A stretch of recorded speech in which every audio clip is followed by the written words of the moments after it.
사막 한가운데에 지하철을 판다고요? 50도가 넘는 땅, 물 한 방울 없이 모래뿐인 곳에서 한국인이 터널을 뚫기 시작했습니다. 현지인들은 비웃었고 모든 게 불가능해 보였죠.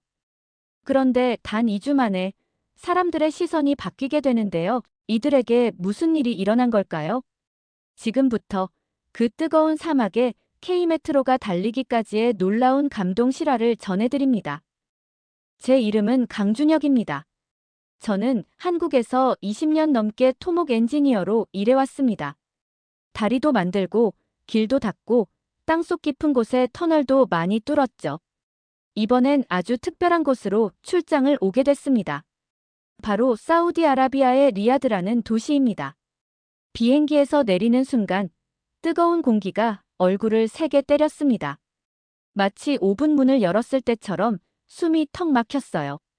하늘은 끝없이 파랗고 땅은 모래뿐이었습니다. 끝없이 펼쳐진 황금빛 사막.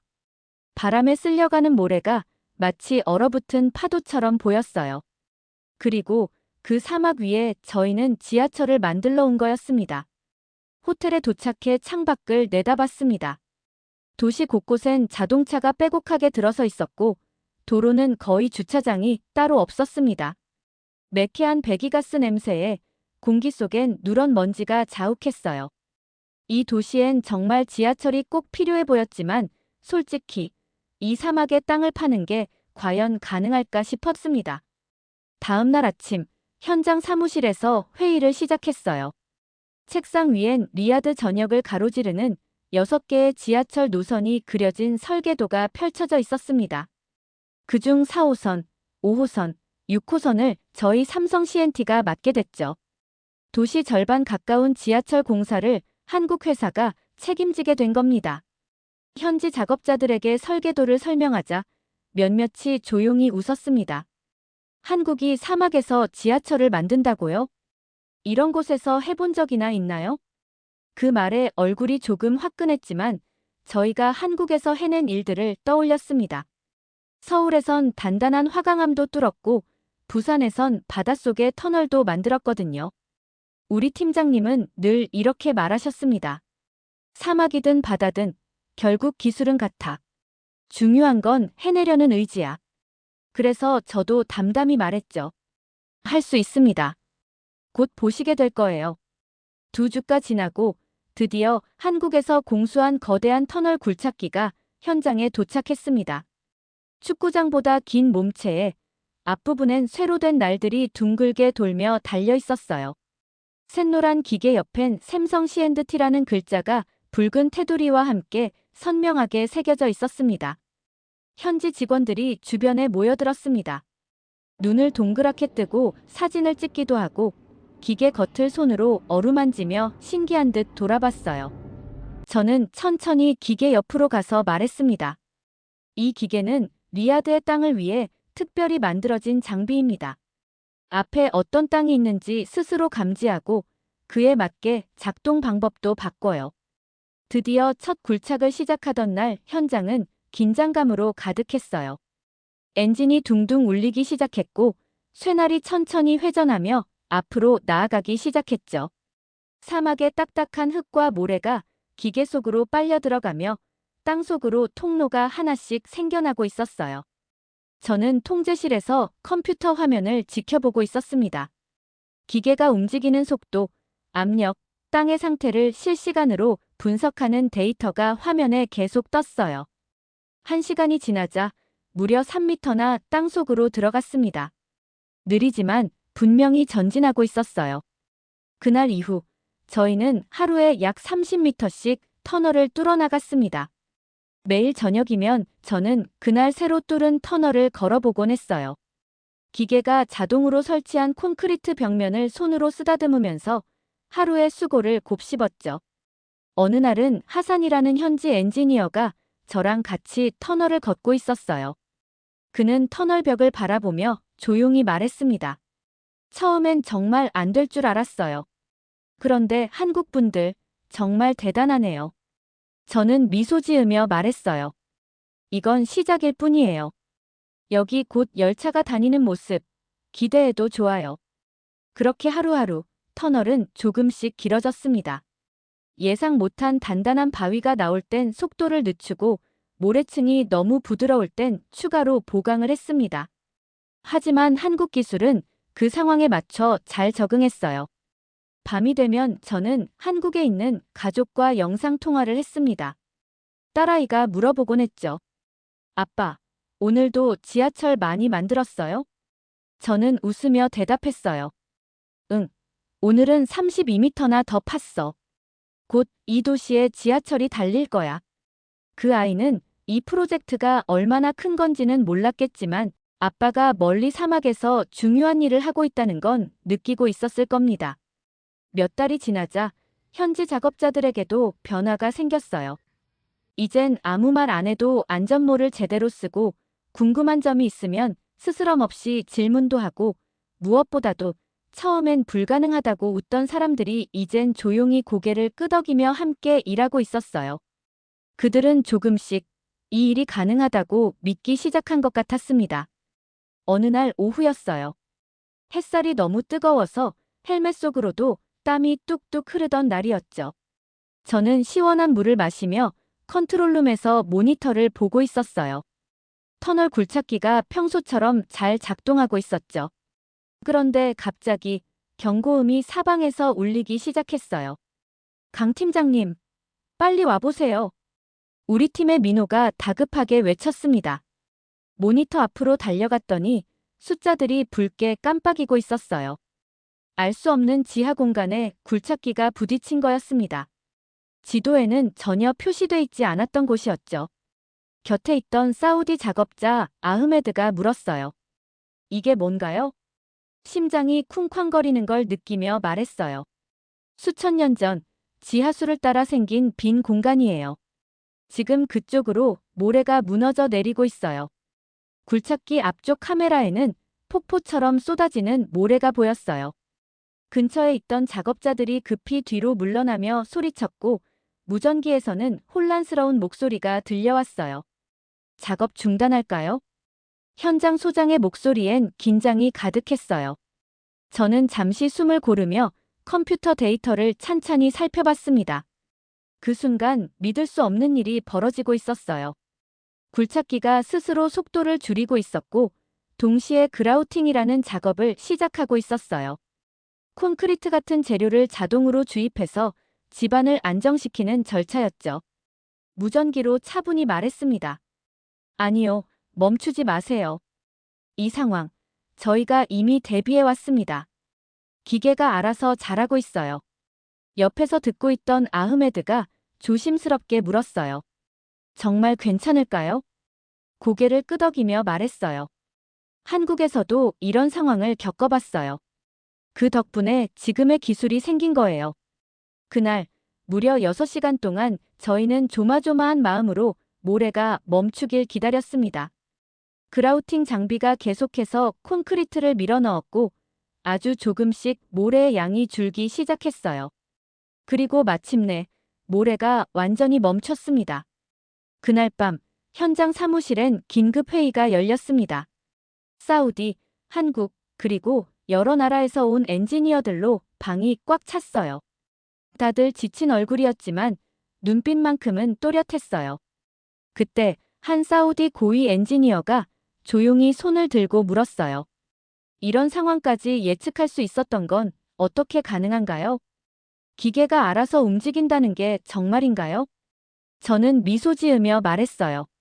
지하를 아무리 조사해도 예상 못하는 일은 늘 생깁니다. 그래서 저희는 기계에 센서를 달고 사람보다 먼저 감지해서 자동으로 반응할 수 있게 만든 거예요.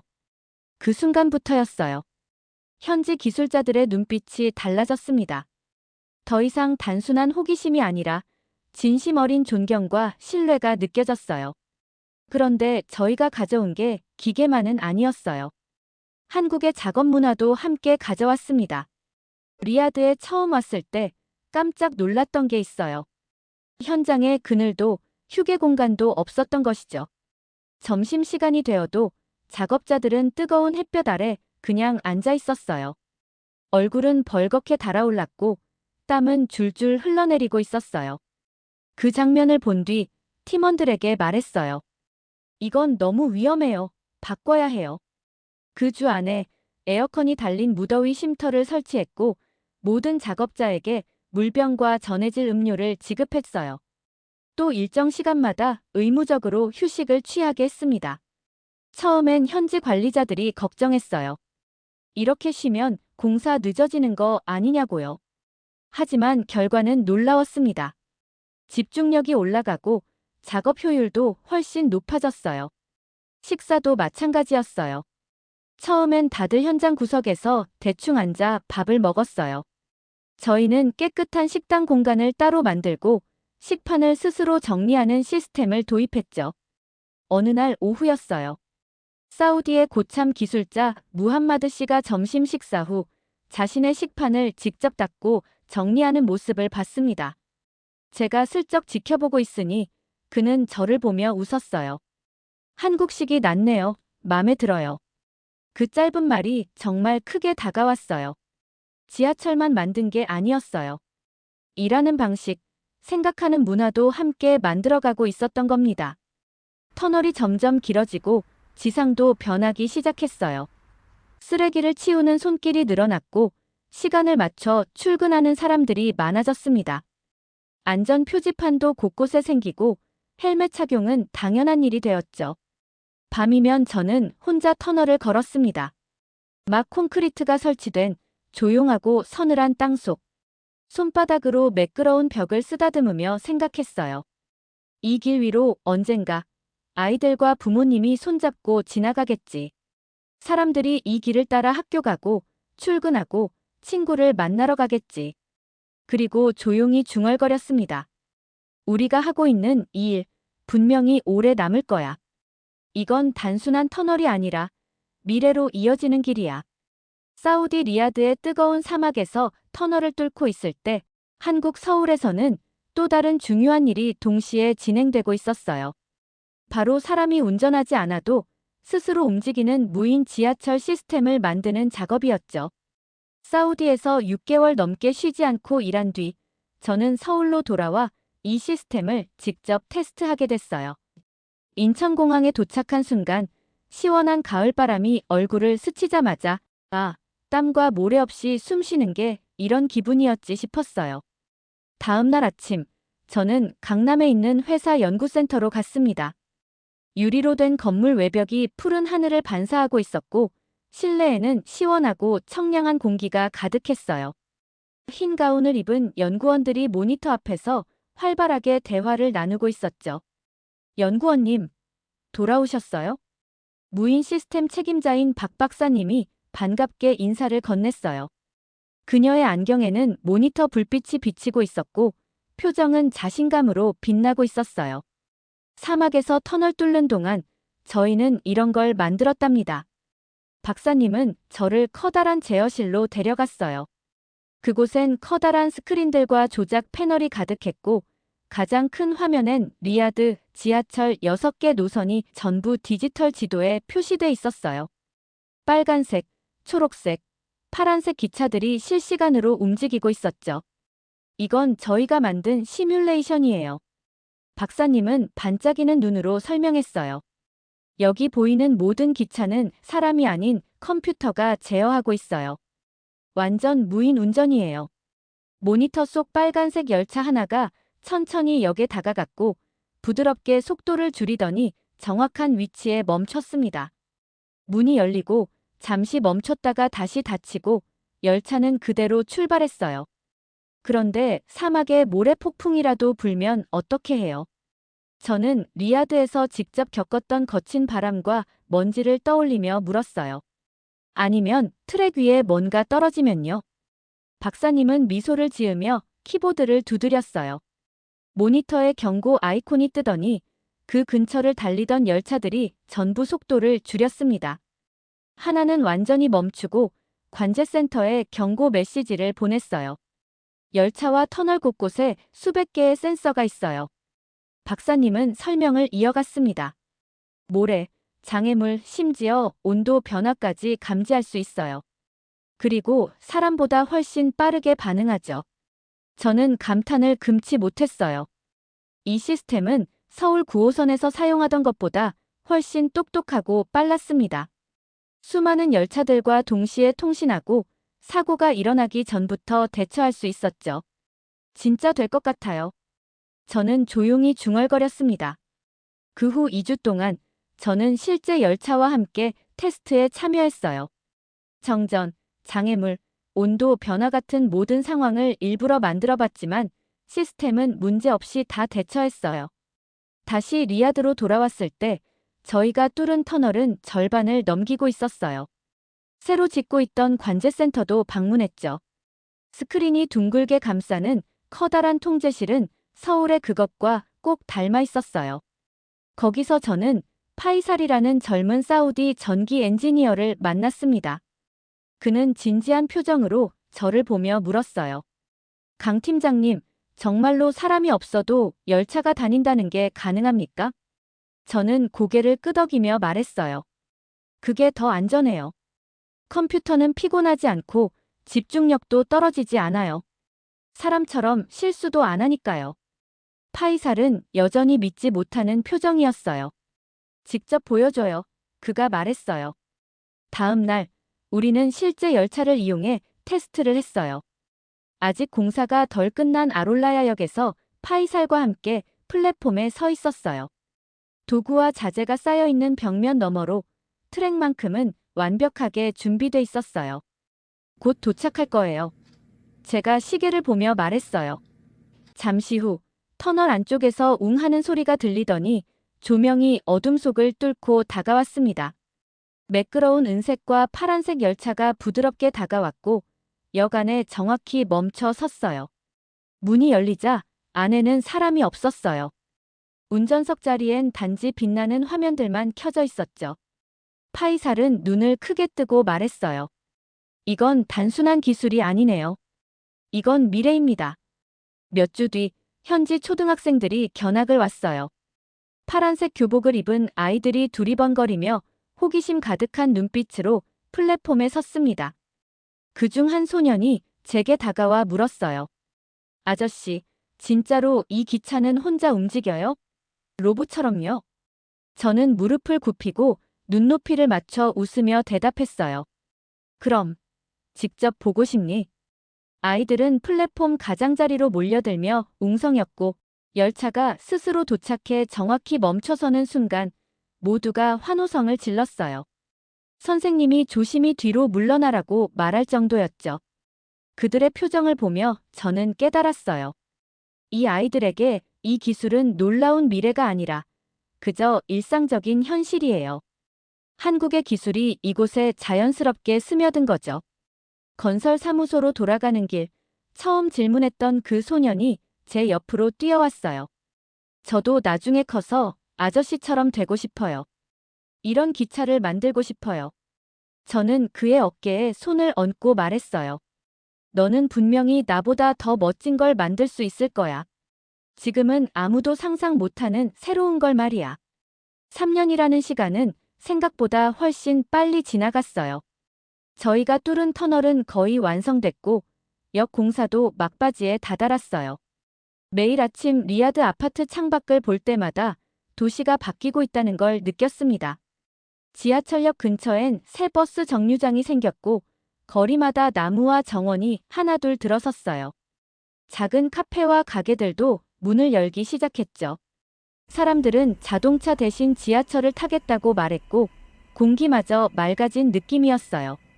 사람들은 저희가 만든 지하철을 K메트로라고 부르기 시작했어요. 그 K는 바로 코리어, 한국을 뜻하는 말이었죠. 그 이름을 들을 때마다 가슴 한켠이 따뜻해졌습니다. 어느 날 저녁 작은 카페에 앉아 민트차를 마시며 석양을 바라보고 있었어요. 그때 정장을 입은 한 남성이 다가와 자신을 아라르비 교수라고 소개했어요. 당신들은 단지 지하철을 만든 게 아니라 우리 도시를 바꿨어요. 그는 이렇게 말했죠. 리야드는 오랫동안 자동차의 도시였어요.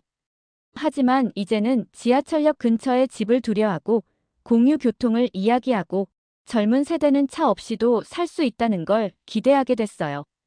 이건 단순한 이동수단이 아니라 새로운 사고방식이에요.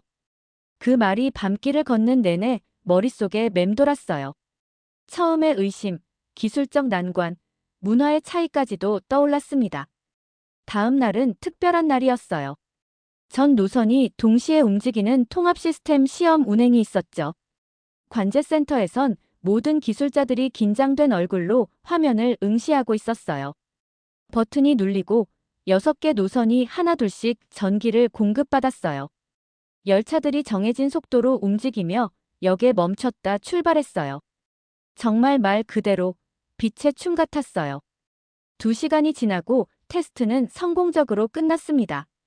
박수와 포옹이 이어졌고 몇 년의 노력이 결실을 맺는 순간이었죠.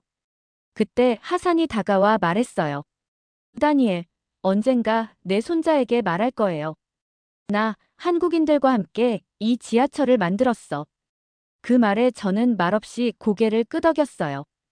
우리의 노력이 누군가의 삶에서 자부심으로 남는다는 사실에 가슴이 찡했죠.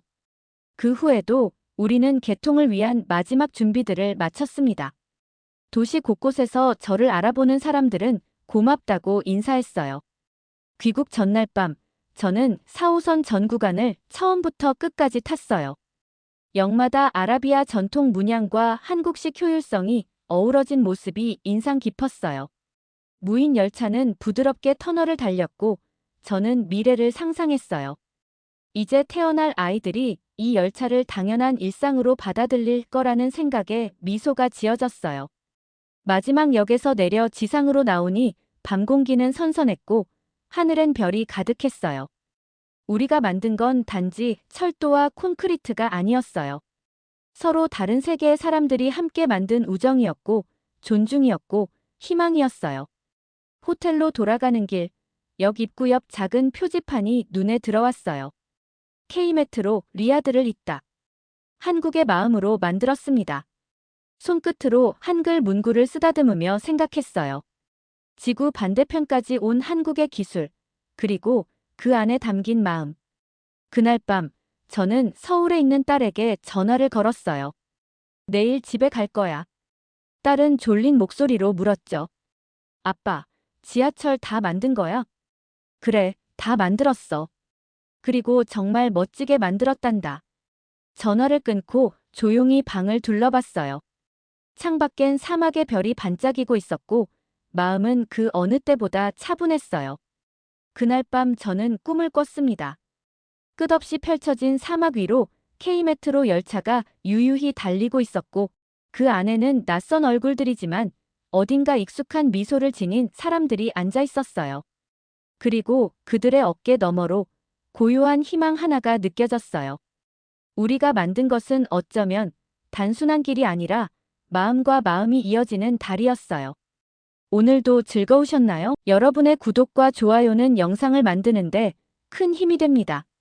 오늘도 시청해주셔서 감사합니다.